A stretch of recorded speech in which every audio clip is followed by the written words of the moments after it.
ஒருமுறை சிவபெருமான் வெளியில் சென்றிருந்த போது பார்வதி தேவி நீராடச் செல்வதற்கு முன் தனக்கு காவலுக்கு யாரும் இல்லை என்று எண்ணினார். அப்போது நீராட்டுக்காக வைக்கப்பட்டிருந்த சந்தன குழம்பை கொண்டு ஒரு உருவத்தை உருவாக்கி அதற்கு உயிரூட்டினார்.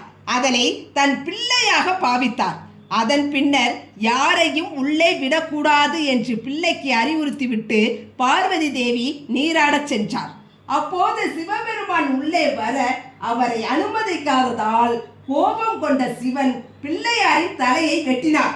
பின்னர் நீராடி விட்டு வந்த பார்வதி தலையில்லாமல் கிடந்த பிள்ளையாரை கண்டு ஆத்திரமடைந்த பார்வதி தேவி காளியாக மாறி தன் கண்ணில் தென்பட்டவற்றை அழிக்க ஆரம்பித்தார். இதனை கண்ட தேவர்கள் சிவனிடம் முறையிட அவரோ கணங்களை அழைத்து கண்ணில் தென்படுகிறவற்றின் தலையை வெட்டி வருமாறு பணித்தார்.